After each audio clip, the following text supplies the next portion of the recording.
Nama saya Sarjio. Disabilitas saya adalah disabilitas daksa. Lalu alamat saya itu di Sedan, Sidoarjo, Lendah, Kulon Progo. Lalu untuk kegiatan sehari-hari saya menekuni warung bakmi, namanya warung bakmi Ampera.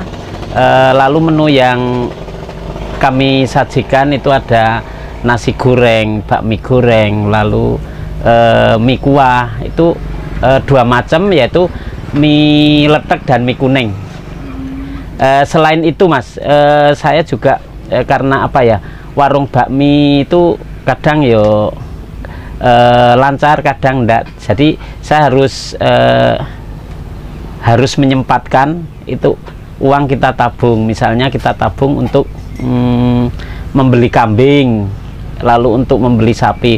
Alhamdulillah dua-duanya sudah saya lakukan. Jadi ketika usaha ini nanti katakanlah bangkrut atau gimana, kita punya cadangan untuk itu. Untuk bercerita tentang disabilitasnya sejak lahir atau setelah kita besar lah, seperti itu. Kalau saya itu sudah umur 23 tahun. Itu tepatnya 26 Maret 1993 saya kecelakaan. Saya waktu itu umur 23 tahun, seperti itu.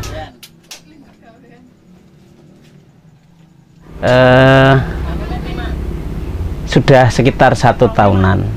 1 tahunan itu saya waktu itu ya dulu giling tepung itu loh Mas. Tapi karena zamannya itu sudah kurang laku untuk giling tepung, maka saya alih profesi untuk membuka warung bakmi ini.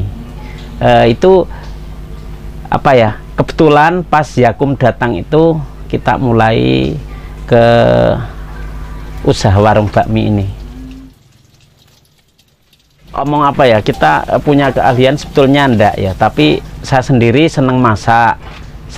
Jadi saya otak-atik sendiri ramuan yang pas untuk membuat bumbu yang pas, takarannya seperti apa, seperti itu saya sendiri Mas.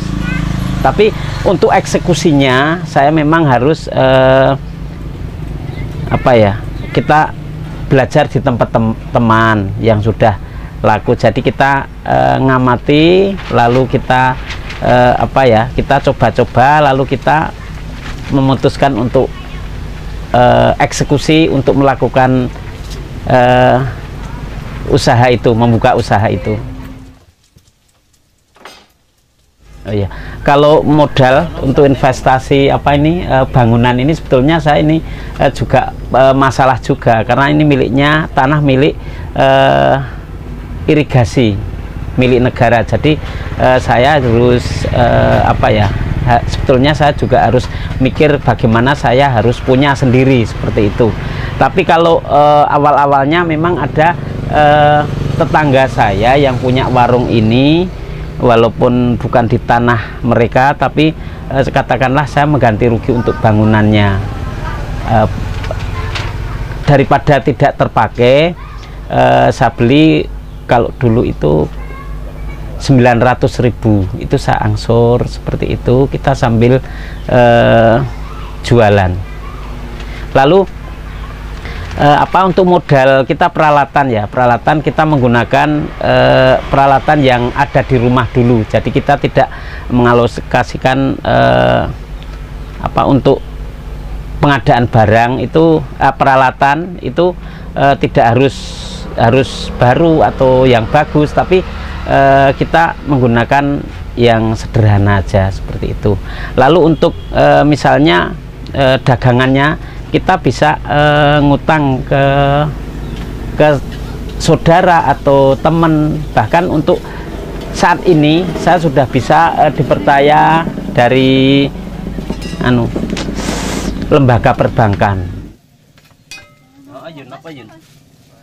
Ya, untuk rasa percaya diri tumbuh itu saya karena apa ya, merasa bahwa saya itu penyandang disabilitas. Penyandang disabilitas, kalau saya mau kerja yang keras, otomatis saya tidak bisa kompetisi dengan yang non disabilitas seperti itu. Lalu karena saya sudah punya tanggungan untuk apa ya, biaya makan, biaya untuk angsuran bank atau untuk kebutuhan yang lain, itu tuntutan juga kita juga mempercepat, harus wah yuk eksekusi seperti itu. Rata-rata kita paling yo berapa ya, kita omset lah kalau karena untuk ukuran porsi itu saya malah nggak bisa ngitung karena tidak tercatat untuk seperti warung-warung yang sudah modern lah seperti itu. Tapi untuk omset kita sekitar 250 sampai 300 itu semalam. Kalau motivasi yang paling dominan itu karena saya disabilitas, penyandang disabilitas. Jadi kalau saya sebagai penyandang disabilitas itu kalau bisa loh, itu malah lebih dari yang non penyandang disabilitas seperti itu. Jadi saya menapaki sebagai penyandang disabilitas ini saya senang. Jadi istilahnya kok tidak kok terus meratapi. Tapi kalau awal-awalnya dulu memang saya kok saya ini disabilitas, kok saya ini cacat seperti itu. Tapi ketika waktu berjalan itu saya bisa menguasai dan bahkan saya bisa meneguhkan hati saya bahwa disabilitas itu tidak apa-apa. Bahkan apa ya, kalau dulu saya memang Tuhan itu tidak adil, Tuhan itu tidak adil seperti itu. Bahkan ada angan-angan yang ingin bunuh diri seperti itu. Tapi untuk saat ini saya juga mengucapkan alhamdulillah bahwa saya diciptakan di dunia ini malah disabilitas. Itu saya terima kasih, alhamdulillah, dan saya diberikan mata hati bisa membuka usaha yang mungkin yang non disabilitas aja belum bisa eksekusi, teman-teman yang belum, tapi juga ada yang sudah. Namun yang belum itu kayaknya kurang motivasi, kurang menyadari dirinya seperti itu. Itu kalau saya ya, karena saya meneguhkan hati saya itu untuk bisa menerima sebagai penyandang disabilitas itu saya harus apa ya, kita sering sharing, kita sering diskusi dengan teman-teman penyandang disabilitas, kita sering diskusi sharing dengan yang non disabilitas, tapi dia bisa mendukung, memberikan wawasan seperti itu. Jadi kita kalau sebagai penyandang disabilitas itu juga harus sering-sering kita menerima nasihat dari orang lain seperti itu. Bahkan ketika kita diejek pun itu ya tidak masalah. Tapi kalau dulu saya ketika awal-awal sebagai penyandang disabilitas itu diejek, kita juga marah. Tapi untuk saat ini ya tidak apa-apalah. Saya sebagai penyandang disabilitas itu bangga, terus terang seperti itu, Mas. Ya, itu tadi sudah saya katakan, untuk kita memegang, kalau ingin sukses itu ya pertama kali katakan sukses dalam usaha ya, Mas ya. Itu pertama kita juga membidik peluang usaha, kedua kita sering-sering belajar. Belajar itu bisa belajar tentang apa yang akan kita lakukan.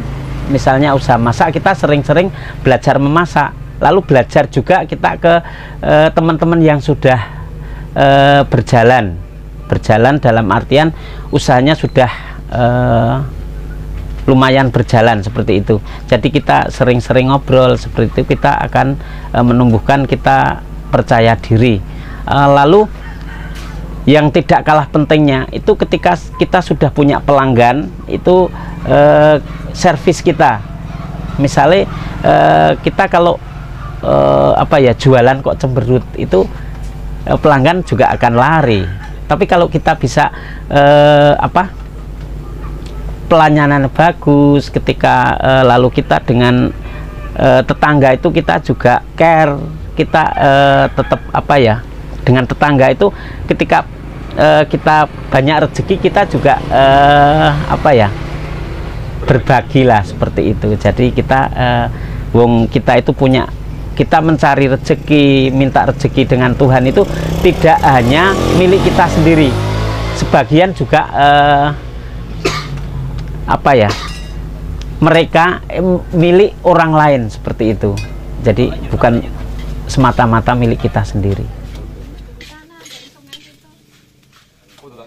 Oh iya, saya punya untuk kalau boleh pesan dengan teman-teman yang khususnya penyandang disabilitas itu, satu, perbanyaklah bergaul dengan penyandang disabilitas yang sudah mapan, sukses, lalu kita supel dengan masyarakat.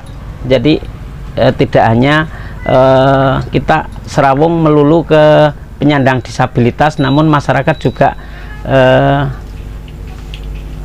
kita berikan bahwa penyandang apa ya, masyarakat agar percaya dengan penyandang disabilitas seperti itu. Lalu sebagai penyandang disabilitas itu alangkah baiknya agar lebih banyak sharingnya, tukar pengalamannya, itu juga harus mau bergabung di organisasi-organisasi atau kelompok-kelompok yang ada di dekatnya, seperti itu. Saya yakin itu akan banyak manfaat yang akan didapat dari teman-teman yang ada di organisasi atau kelompok-kelompok itu.